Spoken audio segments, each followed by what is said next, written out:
Sejam bem-vindos ao nosso Pod Inf, protagonista do Cuidar. Eu sou o Cassiano e a nossa mesa hoje está composta pela Zenaide, pela Fernanda e pela Mariana.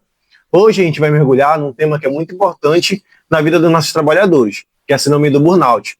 O burnout ele deu início na década de 50, através de uma enfermeira, que ela ficou muito desapontada no local de trabalho dela. Mas só na década de 70 que teve maior visibilidade. Então, foi um momento em que o burnout começou a ter maior visibilidade. Em 2019, a OMS reconheceu o burnout como um fenômeno ocupacional e entrou em vigor globalmente em 1º de janeiro de 2022.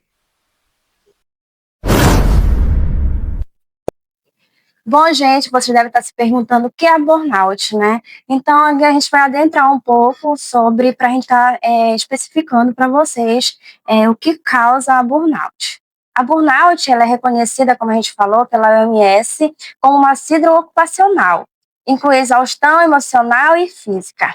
Baixa realização profissional que afeta profissionais que atuam diretamente sobre a pressão de trabalho. Tem alguns profissionais que são afetados diretamente sobre a síndrome de burnout, que são os enfermeiros, professores, médicos, dentre outros. Fernanda, você pode descrever os sintomas da burnout? Sim, gente, como os sintomas da burnout são muito recorrentes, vai depender muito de cada pessoa, mas os fisiológicos normalmente são dores de cabeça, distúrbios de sono, aquelas pessoas que não seguem, a maioria dos brasileiros não seguem hoje o nosso protocolo de saúde, que seria no mínimo 8 horas de sono, né? A gente não tem muito esse padrão de sono, então isso acaba ocasionando. E a falta de foco, falta de energia, a pessoa se sente sobrecarregado, né? É um dos sintomas fisiológicos. Emocionais, a pessoa fica muito irritada, ela se sente incapaz.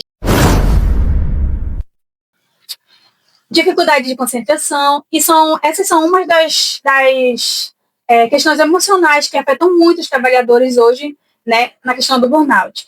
Comportamento, tem a diminuição de comprometimento, a pessoa acaba se isolando. Então, todos esses sintomas, eles acabam ocasionando para a pessoa se sentir pior.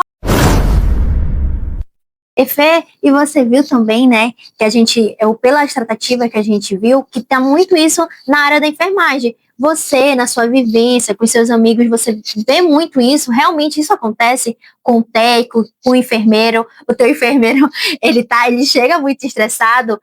Tem o burnout na enfermagem, porque você é a única pessoa aqui entre nós, somos todos estudantes de enfermagem, mas você é a única que está ali diariamente, cumprindo a tua escala. Me fala, esse sintoma existe mesmo? Sim, gente, é muito recorrente e hoje é muito visível essa questão do burnout, porque são excessos de trabalhos, né? Pessoas que não seguem uma escala somente, elas seguem várias escalas. São 48 horas de serviço direto, sai de um emprego, vai para outro. Isso acaba ocasionando muito. E a enfermagem em si, eu acho que, em primeiro lugar, ela está em destaque, por questão de família, de tentar levar para casa o pão e tudo mais, a pessoa acaba se sobrecarregando, o cansaço, e às vezes nem vê que isso está causando o burnout, nem sabe que existe essa questão, né? E a gente apresentou tanto nesse mês de janeiro branco, né, sobre o burnout, né? A gente teve numa unidade básica, a gente foi para dentro das empresas também, e eu queria que o Cassiano falasse um pouquinho sobre o diagnóstico. Como é que a gente pode diagnosticar o burnout? Bom, Mariana, o primeiro passo para a gente diagnosticar o burnout é através dessa pessoa que está afetada com sintomas, ela procurar a unidade básica de saúde mais próxima da casa dela, né? É a porta de entrada, a porta de aberta, para que a gente consiga detectar através do psicólogo. O psicólogo vai fazer uma análise toda, caso possível ele te encaminhe para o psiquiatra, né? Aí sim ele vai entrar com tratamento medicamentoso. Então tudo isso é muito importante, o quê? Que a pessoa que ela está sentindo os sintomas da burnout, ela fale, ela vá procurar ajuda, né? Eu falo muito assim, a gente foi para tantos lugares esse mês, para a UBS, para as empresas, levar esse tema sobre a burnout, que eu sempre falei assim nessas palestras, que não é vergonha falar o que a gente sente, não é verdade? Né, Zenaide? Não é vergonha. O que a gente está sentindo aqui é o que está, como é que eu posso falar assim, nos frustrando, deixando nós mal sentimentalmente. E a burnout, ela quer só um motivo para que isso possa se agravar mais. Então, O principal diagnóstico possível que eu posso recomendar para vocês, nossos ouvintes, é o quê? Que você vá até a unidade básica de saúde mais próxima da sua casa. Procure ajuda, procure o psicólogo, conversar com o psicólogo, e assim sim ele vai te caminhar da melhor forma possível.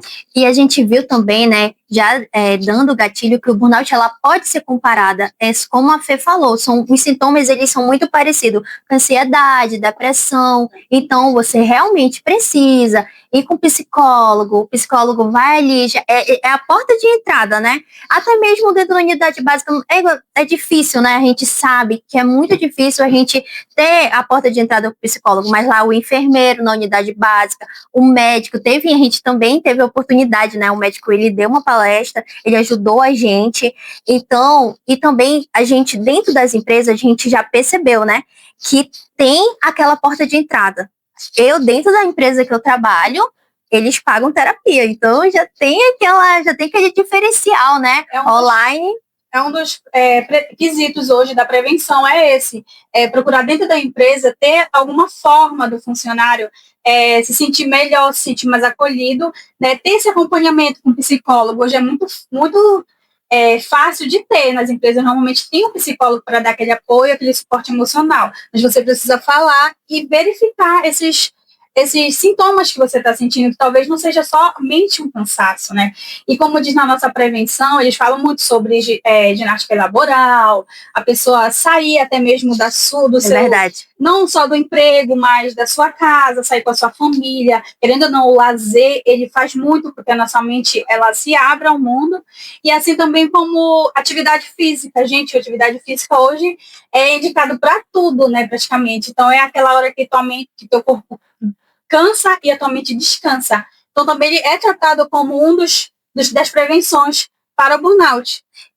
Só acrescentando, né, que a Fernanda falou, durante esse mês de janeiro que a gente estava falando sobre a burnout, né, e teve gente que não conhecia a síndrome, conhecia como outros temas, né, outros termos, então não conhecia a síndrome de burnout. Então, por isso que é importante a gente estar nessa rede de conversa, reforçando, né, o que é burnout, como prevenir. É importante a gente estar sempre falando, porque a saúde mental, hoje em dia, a gente vê que ela está muito ali afetada, né, de todas as formas, em várias áreas, não só nessa área da saúde, como na área de trabalho, mas a gente tem que estar falando sempre de saúde mental. Pegando esse gatilho, a Zenaide, fizeram até uma pergunta para ela, né?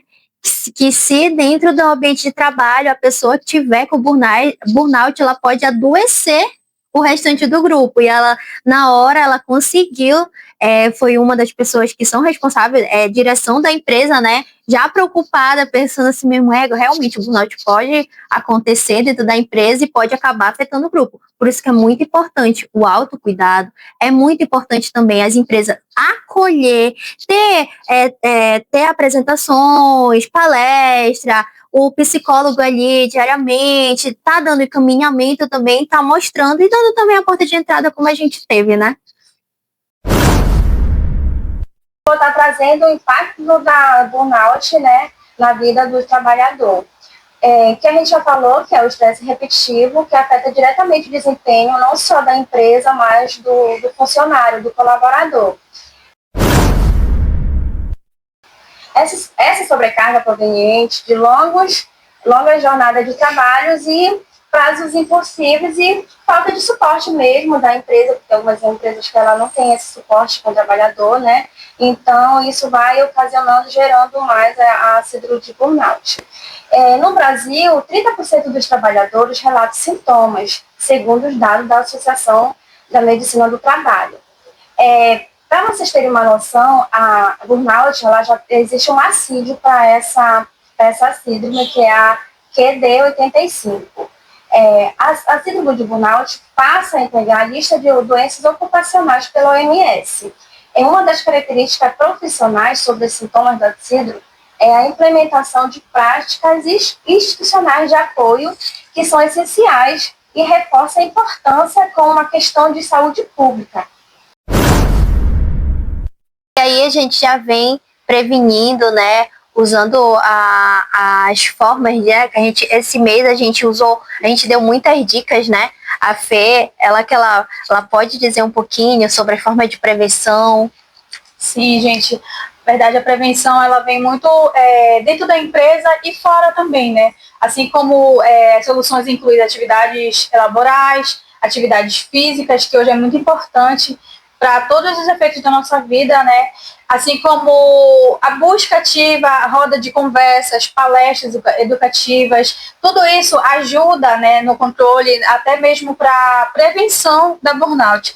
Então, esses tópicos são muito importantes hoje para a gente poder não chegar no diagnóstico da burnout e sim prevenir. Tem um quesito de prevenção, lazer em família, horas de sono que a gente consiga manter o nosso, pelo mínimo, 8 horas de sono já seria o essencial, né? E essas são as formas de prevenção as mais comuns hoje. E as empresas, elas podem estar vindo, né, ajudando muito nisso, né? Eu fiz muito essa pergunta, quem é que faz terapia? E a gente trouxe muito esse gatilho esse mês. Você está se prevenindo, você está fazendo o exercício físico, mas também a gente traz a parte que é muito importante, a empresa dá aquele suporte, a empresa ali disponibiliza, olha, tem um psicólogo, ele está atendendo em 15 dias, que foi o caso que a gente aconteceu, né? Onde a gente foi dar palestra, tinha um psicólogo, eles têm essa assistência, né? E às vezes é só você procurar, é só você ir lá. Então, as empresas hoje em dia, uma das diferenciais é as empresas irem lá, investir nisso, abrir as portas também para as palestras, estarem trazendo esse retorno para que haja uma mudança e que não esteja esse adoecimento, né? Como a Zenaide falou, hoje em dia tem como diagnosticar. É uma CINT. Então, gente, esse foi o tema que a gente abraçou nesse mês de janeiro. Eu espero que vocês tenham gostado, né? Mas, de antemão, Cassiano, aonde é que a gente pode procurar ajuda? Bom, Mariana, onde nossos ouvintes podem procurar ajuda é na UBS mais próxima da sua residência. Nas usinas da Paz também temos psicólogos excelentes que podem atender você da melhor forma possível. Sigam o nosso podcast lá no Instagram, nas nossas redes sociais. E não esquecendo, vamos ter interação, não é? Sim, vamos ter interação, tá? Vamos lançar o nosso quiz essa semana agora. E lá, se você tiver alguma dúvida, alguma coisa que não ficou esclarecido para você, pode mandar na nossa caixinha que a gente vai estar respondendo, tá bom? E, gente, muito obrigada por tudo. Esse foi o nosso pod, tá? Muito obrigada. Até a próxima. Até a próxima. Tchau, gente.